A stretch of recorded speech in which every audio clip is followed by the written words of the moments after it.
आप देखेंगे कि मात्र कविता सुनने से ही कैसे ये चैप्टर आपका आसानी से क्लियर हो जाता है।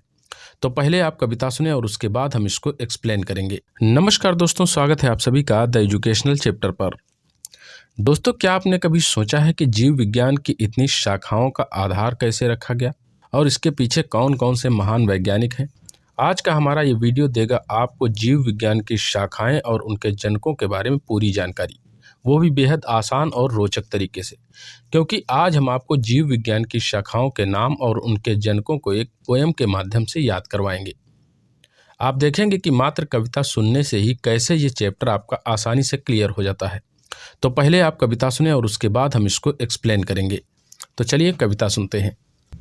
बायोलॉजी मेरा नाम हूँ अरस्तु की सहेली, बायोलॉजी मेरा नाम हूँ अरस्तु की सहेली, बतलाती हूँ शाखाएं मेरी कैसे हैं फैली, बायोलॉजी मेरा नाम हूँ अरस्तु की सहेली।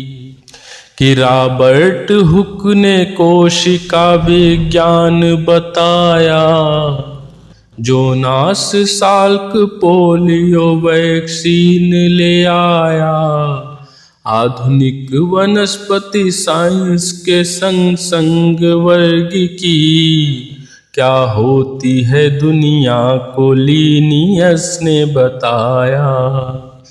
कि मार्सेलो के घर भौतिकी बन महके चमेली, कि मार्सेलो के घर भौतिकी बन महके चमेली, बायोलॉजी मेरा नाम हूँ अरस्तु की सहेली।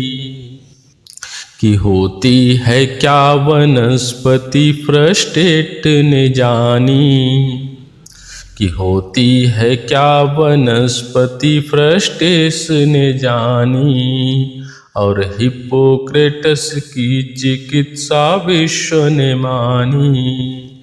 मेंडल ने आनुवंशिकी है हमको पढ़ाया, रॉबर्ट कोच ने हमें जीवाणु दिखाया, और शल्य क्रिया बन गई सुश्रुत की पहेली, और शल्य क्रिया बन गई सुश्रुत की पहेली, बायोलॉजी मेरा नाम हूँ अरस्तु की सहेली। कि माइकेली हमको कवक का विज्ञान दे गए, भारतीय परिस्थितिकी का श्रेय मिश्रा ले गए, पादप के रोग बटलर के विज्ञान से जाना, हार्वे के रक्त संचरण को सबने है माना। कि प्रतिरक्षा साइंस जेनर की है खोज अकेली, प्रतिरक्षा साइंस जेनर की है खोज अकेली, बायोलॉजी मेरा नाम हूँ अरस्तु की सहेली, बायोलॉजी मेरा नाम हूँ अरस्तु की सहेली। तो ये छोटी सी पोएम आपने सुनी। अब आप देखिए कैसे चुटकियों में हम आपको इस ट्रिक से बायोलॉजी की शाखाएं और उनके जनक याद करवाते हैं।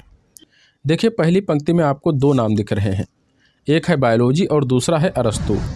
इसका मतलब यह है कि बायोलॉजी के जनक कौन है, तो वो है अरस्तु। यानी इस पोएम की पहली पंक्ति से ही आपका एक क्वेश्चन क्लियर हो गया। अब इस लाइन में देखिए, हमने लिखा है रॉबर्ट हुक ने कोशिका विज्ञान बताया, यानी इस पंक्ति में भी आपको दो नाम दिख रहे हैं, एक है रॉबर्ट हुक और दूसरा है कोशिका विज्ञान। यानी कोशिका विज्ञान के जनक कौन, तो रॉबर्ट हुक।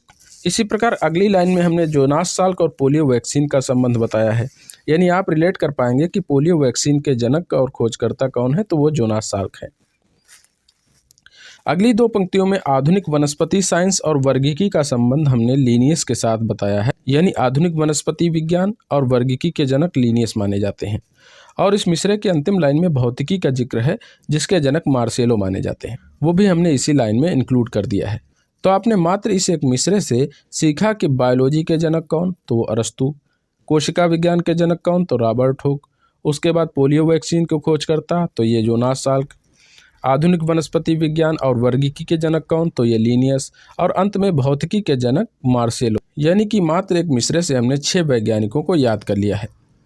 अब हम दूसरे मिसरे की तरफ बढ़ते हैं। तो इस मिसरे की पहली पंक्ति में देखिए वनस्पति और फ्रस्टेट, ये 2 नाम आपको दिख रहे होंगे, लेकिन यहाँ पे ये दोनों नाम अधूरे हैं।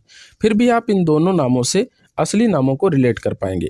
देखिए वनस्पति का मतलब वनस्पति विज्ञान है और फ्रस्टेस का मतलब है थियोफ्रस्टेस। यानी वनस्पति विज्ञान के जनक कौन है, तो वो थियोफ्रस्टेस है। इसी प्रकार अगली पंक्ति में चिकित्सा यानी चिकित्सा शास्त्र, इसके जनक कौन है, तो ये हिप्पोक्रेटस हैं।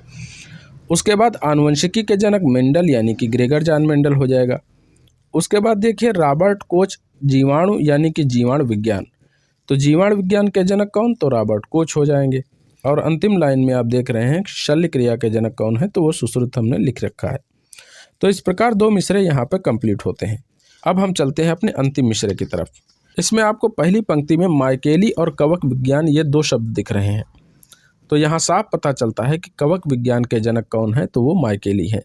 यकीन मानिए दोस्तों, ये जिस विधा को हमने विकसित किया है उसे अगर एक बार आप समझ लेते हैं तो दूसरी सभी ट्रिक्स आपको बोरिंग लगने लगेंगी, क्योंकि हमारी कविताओं में आपको मनोरंजन तो मिलेगा ही, उसके अलावा आप ऐसे ऐसे चैप्टर्स को कविता के माध्यम से याद कर पाएंगे जिन्हें आप वर्षों से रट रहे हैं और आप हमेशा उन्हीं प्रश्नों में गलती कर देते हैं। तो वीडियो में आगे बढ़ने से पहले आपसे निवेदन है कि इस वीडियो को अपने दोस्तों के साथ शेयर जरूर करें। साथ ही चैनल पर नए हैं तो चैनल को सब्सक्राइब करें और वीडियो को एक लाइक अवश्य करें, जिससे कि हिंदी कविता की इस विधा से आप वंचित न रह जाएं। तो चलिए देखते हैं अगली लाइन। देखिए अगली लाइन में हमने 2 शब्द भारतीय परिस्थितिकी और मिश्रा, इनका जिक्र किया है।